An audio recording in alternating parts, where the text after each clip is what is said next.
That morning, my sister texted me one line that ended 15 years of family peace. "I'm quitting my job. You'll take care of us while I figure things out." No greeting, no guilt, just expectation. I wiped my hands, stared at the message, and typed 4 words I'd never said before. "That's not on me." Then I opened my laptop and signed the overseas contract waiting in my inbox. 10 minutes later, my phone lit up again. "Mom." But what she wrote next didn't just test my patience. It forced me to choose between blood and freedom. Before we dive in, hit like and tell me. Have you ever been the responsible one who finally said no? When people say family keeps you grounded, they don't mention how heavy the ground can feel when you're the one holding everyone up. I've always been that person. Emma Pierce, 32, operations manager. The human equivalent of a spreadsheet. My parents called me the stable one. What they meant was the one who never says no. Our family dinners looked warm from the outside, a roast in the oven, football humming from the living room, candles flickering against framed photos of vacations we couldn't afford without my credit card.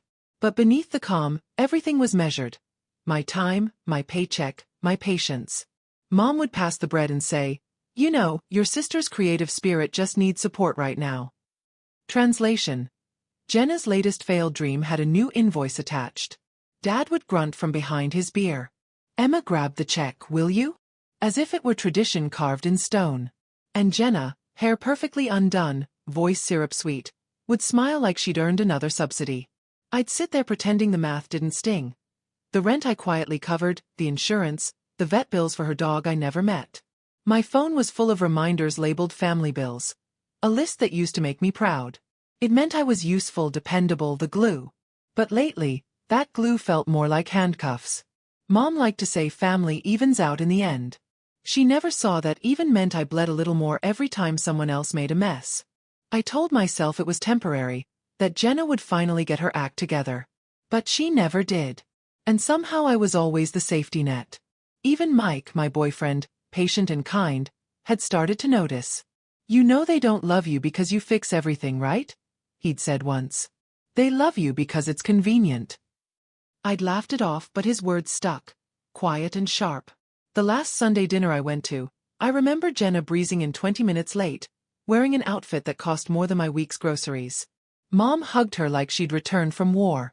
"You've had such a hard week," she cooed. I poured the wine, pretending not to hear. Later, when Mom leaned close and said, "You're lucky, Emma.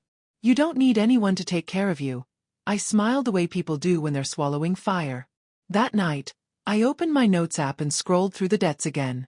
Each entry a little confession I'd never made out loud. The list went on: phone plan, utilities, car insurance, apartment deposit. It wasn't just money. It was proof of how far I'd go to keep the peace. I didn't know it then, but peace was exactly what I was about to lose, and somehow finally gain. It started small like all cracks do. A late payment here, "Can you just spot me till next month," there. But by that fall, every favor had turned into a standing order. My family didn't even ask anymore. They expected. Then came the morning Jenna announced she'd quit her job. She made it sound poetic, like a declaration of self-love. "It was toxic," she said at dinner, stabbing her mashed potatoes like a martyr. "I'm focusing on my mental health." Mom clasped her hands, eyes shining. "That's so brave, sweetheart." I stared at my plate. When I'd taken a single sick day last year, Mom said I was being dramatic. Jenna's boyfriend, Caleb, grinned across the table. "She's building a brand. Something creative." Dad nodded, proud. "Faith, that's what matters."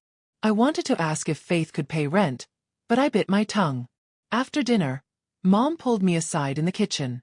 "Honey, Jenna is going through a hard time," she whispered like it was breaking news. "She just needs a little runway. You understand." I did understand. That runway was paved with my paychecks. That night, back in my apartment, I sat in the dark with only the hum of the fridge for company. My notes app was open. Payments, bills, insurance, deposits. I scrolled through the numbers until they blurred. It wasn't a ledger anymore. It was a map of my own exhaustion. 2 weeks later, the text came, the same one that cracked everything wide open. 8:12 a.m. The morning light was soft, harmless. My phone buzzed on the counter. I'm quitting my job. You'll take care of us while I figure things out. No greeting, no guilt, just assumption. I stared at it for a long time, toothbrush still in my mouth. 4 years, my instinct had been to fix, to send money, to smooth over the chaos. But something in me shifted. Maybe it was Mike's voice echoing in my head. You've been paying for permission to be loved. I wiped my hands, opened the message, and typed 4 words. That's not on me. My fingers trembled as I hit send. It felt like pushing a button that could blow up the only bridge I'd ever known. Silence. No reply, just the faint hum of the bathroom fan and my own heartbeat. I walked into the living room, still half stunned. On my laptop screen was the Dublin contract I'd been too afraid to sign. I hovered over it. For months, I'd made excuses. Mom would panic. Jenna would crumble. Dad would guilt-trip me. But not this time. The moment I pressed sign, a tiny notification blinked. Document completed. It was quiet, almost anticlimactic, but I felt something unclench deep inside me. 10 minutes later, my phone lit up again. Mom. I didn't open it right away. I just stared at her name glowing against the screen, and I swear the air shifted. Whatever came next, I already knew it wouldn't be love. It would be the price tag for saying no. Mom's text came exactly 10 minutes later, like clockwork. If you won't help your sister, don't come to Thanksgiving. I stared at it until the screen dimmed. 4 years, those words would have crushed me. Not because I cared about the turkey or the small talk, but because exclusion meant guilt. And guilt was how they kept me in orbit. But this time, I laughed. Softly, almost in disbelief. That's supposed to scare me, I whispered to no one. But it feels like freedom. I sat down at my desk, opened my laptop, and looked at the contract confirmation still glowing from earlier. Dublin. Housing included. Start date Monday. It felt like a life I'd only daydreamed about, now quietly waiting for me to choose it. For the first time, I realized my family didn't just drain my bank account. They drained my ability to imagine life without them. That was about to change. I opened another tab. My online banking.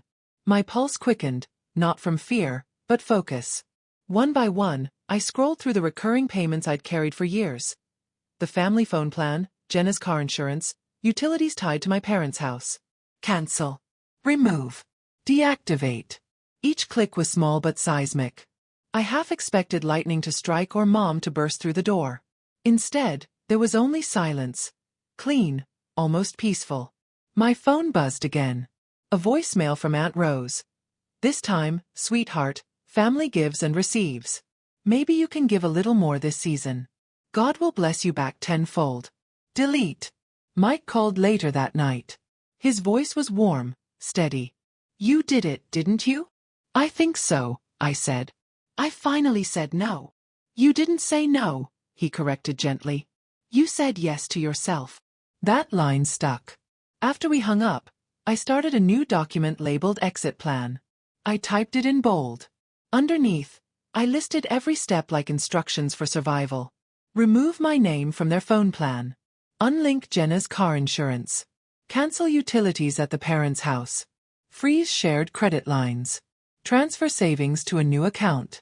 Each line tightened a knot I hadn't realized was still loose. When I finished, I sat back and exhaled. For the first time in years, my life didn't look like a to-do list written for someone else. Still, the old habits tugged at me. I kept checking my phone, expecting Mom to call, expecting an apology that never came. By midnight, 23 unread messages blinked on my screen. None of them said, "I'm proud of you."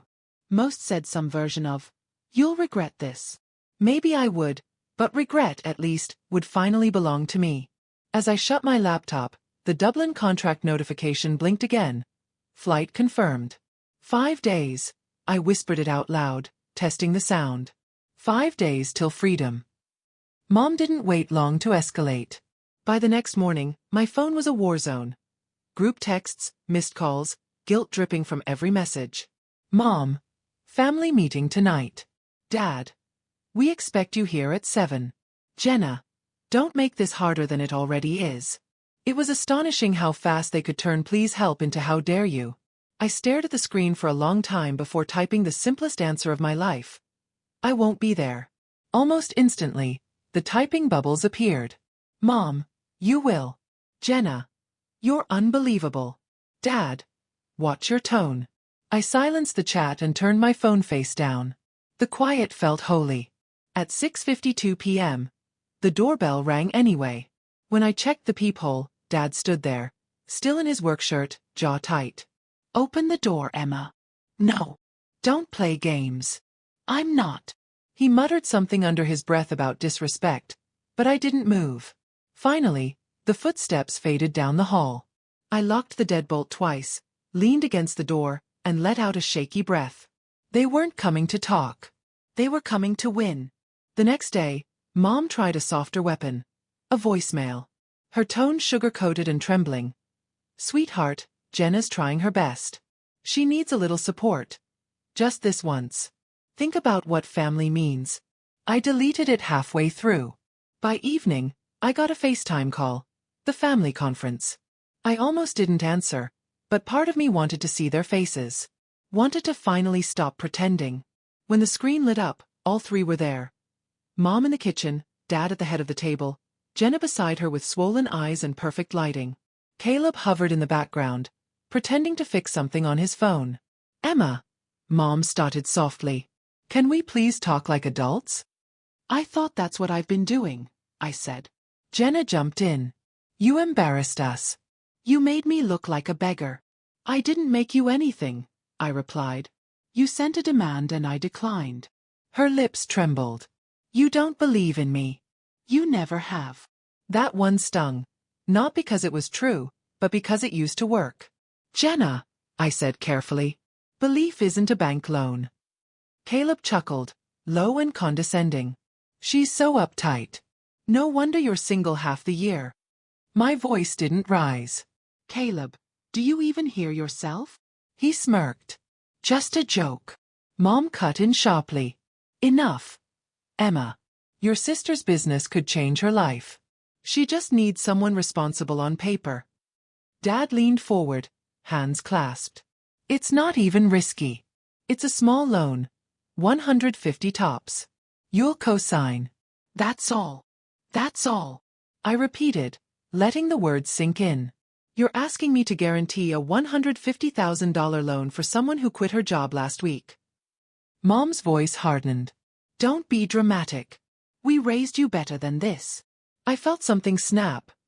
Not anger, just clarity. You didn't raise me to say yes. You raised me to survive saying no. The silence that followed was thick enough to touch. Dad's face flushed. Watch your tone. I am, I said evenly. It's calm. Mom's eyes narrowed. So that's it. You're walking away from your family. I'm walking away from being your financial plan. Jenna started crying, mascara pooling at the corners of her eyes. You're punishing me for being different. I'm setting boundaries, I said. There's a difference. Mom slammed her hand on the table. You'll regret this, Emma. I nodded once. Maybe. But I'll regret it on my own dime. I ended the call. Seconds later, the group chat exploded. Paragraphs from Mom, threats from Dad, emojis from Aunt Rose. One message from Jenna. You destroyed this family. I didn't reply. I turned off notifications, opened my exit plan, and started checking boxes. Removed from phone plan. Unlinked insurance. Cancelled utilities. Closed shared credit line. Each completed task felt cleaner than the last. By midnight, 43 missed calls blinked on the screen. None from Mike. He knew. When the phone rang again, I finally picked up. Hey, he said quietly. You sound lighter. I think I'm just done, I said. Then do something about it. Not for revenge, for peace. That line hit deeper than I expected. At 10:04 a.m., I drafted one last message to my mother. I'm leaving for Dublin Monday. Please stop contacting me unless it's an emergency. I hovered over send, hand trembling. Then I pressed it. The next morning, the retaliation came fast. Posts on Facebook about ungrateful children, Aunt Rose's chain messages about forgiveness, Jenna's cryptic story. Sometimes the ones you love hold you back. They wanted me to feel shame. Instead, I felt still. When Monday came, I zipped up my suitcase. The air in my apartment was cold, clean. Every bill in my name, every key in my hand. As I rolled my suitcase to the door, my phone buzzed one last time. A text from Mom. "We won't forget this." I typed back slowly. "Neither will I." Then I powered it off. At the airport, as the plane engines roared, I thought about every Thanksgiving table, every guilt trip, every silent yes that had built their comfort. And I thought about that one small no that tore it all down. When the wheels left the ground, my heart did too. Dublin was colder than I imagined. Gray skies, damp air, and a kind of silence I wasn't used to. But maybe that's why it felt like healing. My company apartment was small. One bedroom, white walls, a view of the canal. Everything inside belonged to me. Every bill, every key, every decision. No shared accounts. No borrowed peace. For the first week, I moved like someone learning to breathe again. I woke up early, walked to work through cobblestone streets, and drank coffee that actually tasted like mine. At night, I cooked for one and listened to the kettle whistle. Sometimes I caught myself waiting for the next crisis call that never came. The quiet felt strange. Until it didn't. Mike arrived that Friday, suitcase in hand and a grin that made the place feel less foreign. "You really did it," he said. "You left." I laughed softly. "Yeah, and somehow I'm still standing." He looked around the apartment. "It's peaceful here." "Peaceful feels weird," I admitted. "But I'll get used to it." We ate dinner on the couch, candles flickering against the rain-streaked window. My phone sat face down on the table. Silent. When I finally picked it up, there were no new messages. For the first time in years, the absence of noise felt like a blessing. Days turned into weeks. I got promoted early, led my first project, made friends who didn't need rescuing. One afternoon, I scrolled through old notes, the payments, bills, utilities list I'd once treated like scripture. At the bottom, I added one final line. Debt cleared, emotionally and otherwise. A month later, Mom left a voicemail. Her tone was softer this time. "We're fine, sweetheart. Jenna found part-time work. Your dad says hi." I didn't call back, but I smiled anyway. Distance was doing what love never could. It made things kinder. Sometimes I'd stand by the window watching the canal lights ripple. The old Emma would have felt guilty for feeling okay. The new one just whispered, "I earned this." Sunday morning, sunlight spilled across the kitchen table, catching the steam from my coffee. No buzzing phone, no new demands, just quiet. I thought about that first text, the one that ended 15 years of family peace. "You'll take care of us." Maybe once I would have. But not anymore. I used to mistake being needed for being loved. Now I know real love doesn't drain you. It steadies you. I looked out over the Dublin skyline, smiling to myself. Peace didn't come with fireworks. It came with silence. If you've ever chosen peace over guilt, share your story below. You're not alone.